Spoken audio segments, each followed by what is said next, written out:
guys, yeah, it's Sunday morning, August 28th. I put out a video this morning and I'm plugging away at a few things. It's actually my wife's birthday today, so I'm only going to be able to spend 14 hours in the garage at the most, because I got things to do. You know how it is. Yeah, a few things. I'm gonna buzz in the other cab corner, finish stripping up some stuff, finish up the putty work on the front fender, stripping doors. I want to see if we can get the the window regulators and all that stuff working on them, see how bad they are, and check out the glass. I know there's glass in them, I just don't know how, if it's any good or what. So we'll check all that out and get into that front pillar. I want to take a closer look at it. It's starting to bother me. Might be a bigger deal than I thought. But I'm going to take a closer look at it and see what we got. Even if I have to order in some pieces, there's still plenty of stuff to do. It's not going to hold me up. Just as long as the pieces are available, that's the big deal. So we'll see how that goes. And yeah, might as well just get right to it, man. I wasn't going to bother showing this, but I had to show this part. When I was cutting out this cab corner over here, it was packed full of dirt again. But I noticed something else, and once I fished it out, it is a old stubby beer bottle. I haven't seen one of these things in about 40 years. All Canadian beers used to come in these stubby bottles. I'll show you the difference. Right? They hold the same amount. They're both 12 ounce bottled beer. But yeah, an old stubby crammed in there. Didn't know it was in there. Pretty cool. Okay, so my cab corner is cut to fit. I did the rust converter thing and sprayed it with some candy apple trim clad. So I'm waiting for that to dry. So while I was doing that, or while I'm waiting for it to dry, I decided to come over here and give this a little closer look. So it was hit really hard here, really hard. Hard enough, in fact, that it actually dented the inner panel, toe kick or kick panel. So, I started thinking, geez, I wonder if I remember I had some of these panels. I went rooting around, and sure enough, I do have this piece, which is down here, right? So, yeah, we're good there. And I had this piece, which is just a partial lower patch panel, but it only comes up to, up to here or so. So I still got all this mangled area here. Now I was pretty sure I had a full length panel, but I went and took a look, and sure enough, I do have one. But as soon as I saw that there were louvers in it, I know it's the wrong side. It's this one. So it's too bad. It would have been nice if I had it already. Plus there's this piece here, which fits in there like so. But this side here is good. There's nothing wrong with it. It's solid. But this one here, I do need. It's just getting a little soft in here. So I'm going to have to order these pieces. And actually, I just got off the computer and did it. I went with Classic Industries because everybody else seemed to be out of stock of one of those items. Classic Industries was the only one I could find that had all three pieces that I need. So I went ahead and ordered. For $300, it's going to save me a ton of aggravation because this is really mangled, and I want the hood and everything to fit well. So I think it's the way to go. It's not going to hold me up. Like, I don't know how long it's going to take to get these parts in. Everybody's saying shipping has been a nightmare. So, I got all kinds of work to do on the firewall. I want to fill all these holes that aren't being used, smooth it out nice. I've also got to clearance it for the engine, a few other things. But, I'll clean everything up anyway and get it prepped. Also, I've been, like I said, I started stripping on the doors, and I realized I want to get the door handle off, and I need to get at the screws. So, there's glass in it, but I was wondering if if the window cranks would work, you know, the regulators and all that, the hardware, because often they're seized up and everything else. You gotta soak the crap out of them with WD just to get them to work. But you know, check this out. I put a handle on it, crank handle, just for laughs, and look at that, ever nice. It's mint, works perfectly, and the glass is good. You don't even have to buy glass for it. So yeah, pretty pleased about that. I'm hoping the other window is the same. Needs a good cleaning, but that's about it. That's golden, man. It's even got a nice little tint to it. So I'll get the handle off, and I'll carry on stripping this door, and then I'll get after the other one. It's over there by the hood. And I'm carrying on with filler work on the fender. So yeah, got plenty of stuff to keep me going. Hopefully those parts come in sooner than later, but we'll see. Okay, so the cab corner, the second one, is all tacked in place, and I just got to finish buzzing that in. And get to strip this, you know, narrow strip of paint off. And I want to show you something. Being from Northern Ontario, Canada, look at the bottom of this door. I mean, this is unheard of up here. This thing is just, it's like brand new. You know, usually you can assume that you're going to have to put in a lower door patch panel, but not these ones, man.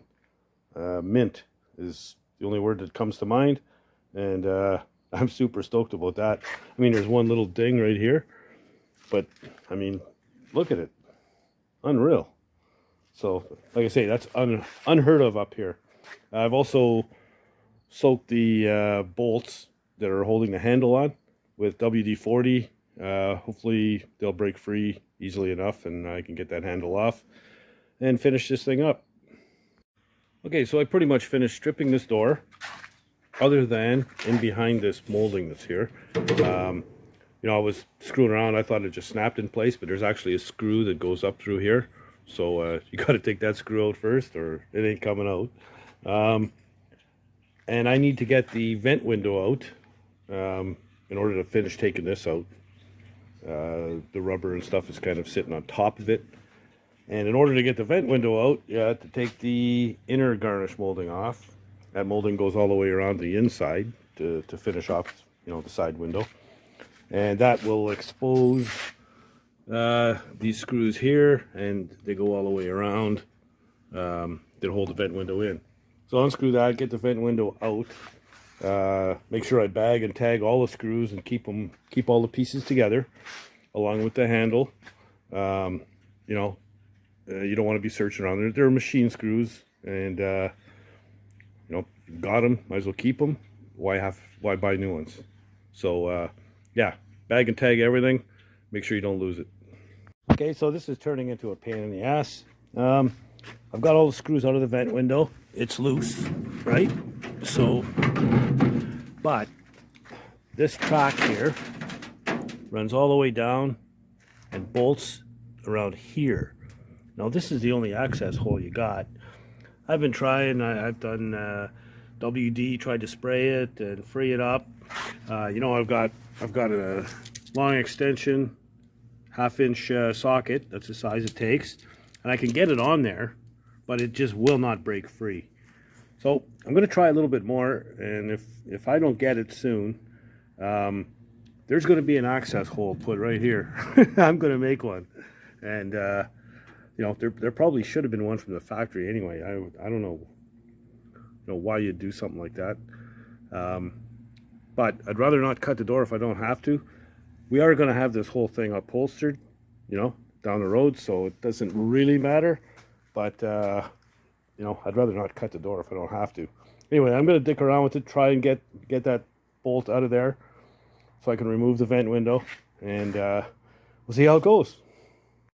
Okay, well, the purists are going to be screaming at me, but I don't care. Half an hour I've been dicking around trying to get that bolt undone, and it's not coming. And I'm afraid I'm going to break something because you can feel it twisting. So I'm cutting that hole out. I put an arrow there, so if I do want to just weld the same piece back in and finish it off, I know exactly which way it goes in. So yeah, I'm going to go ahead and cut that hole and get this damn thing out of here. It's driving me crazy.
Okay, so that was a lot bigger job than I expected.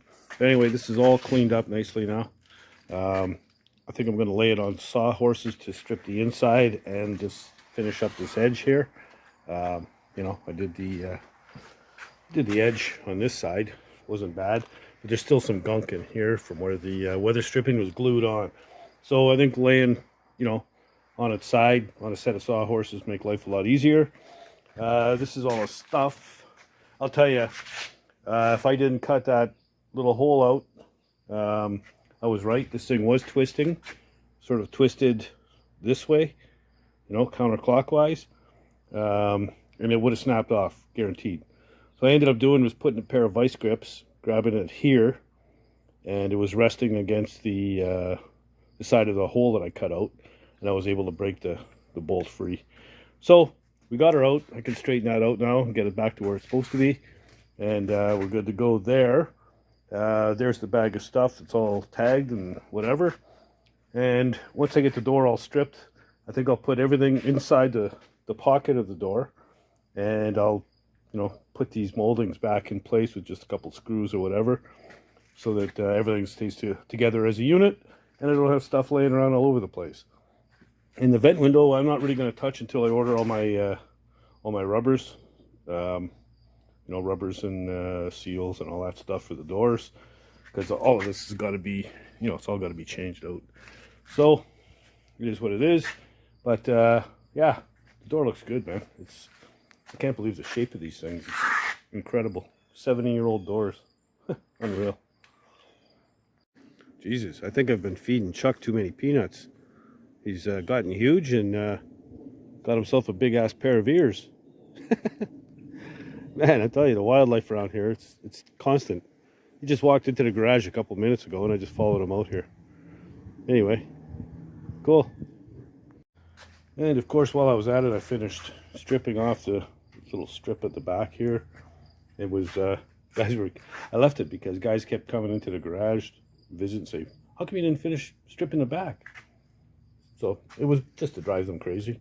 So I'm going to finish burning this in now.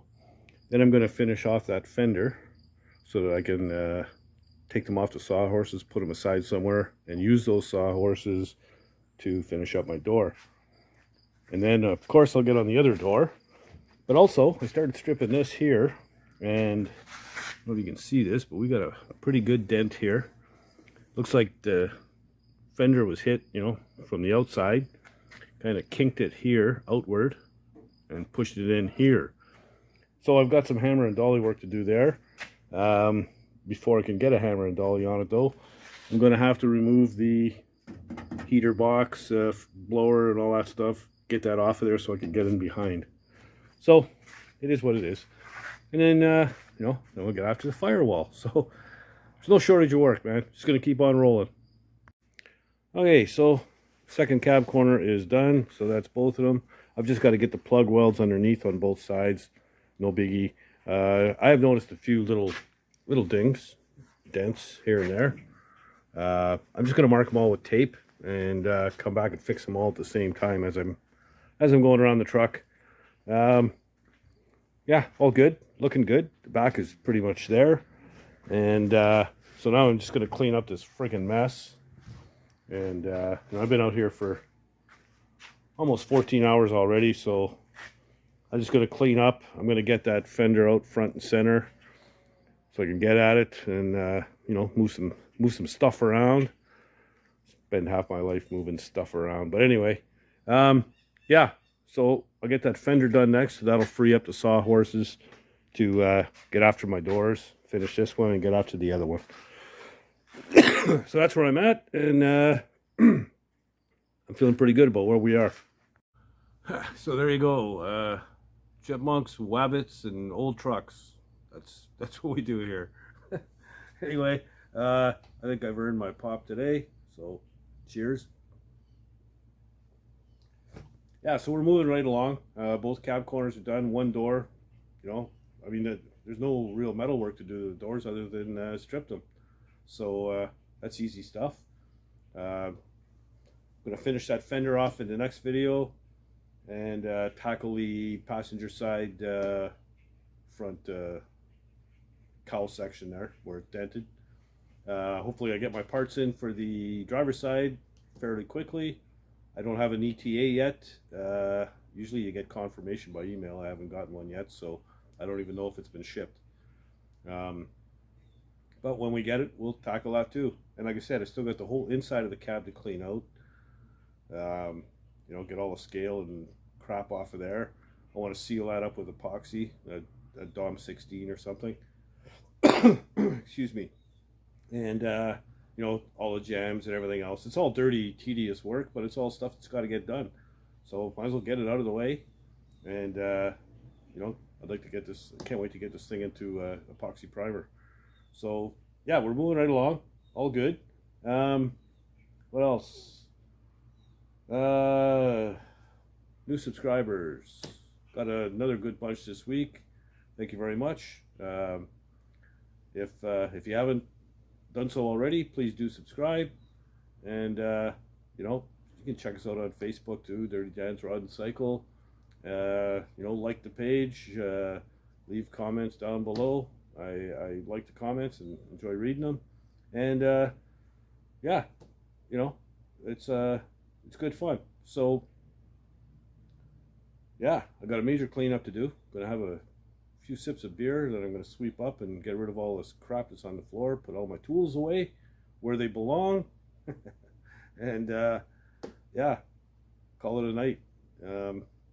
So, you know, if you're not doing anything, get out in the garage and build something, man. Later, guys.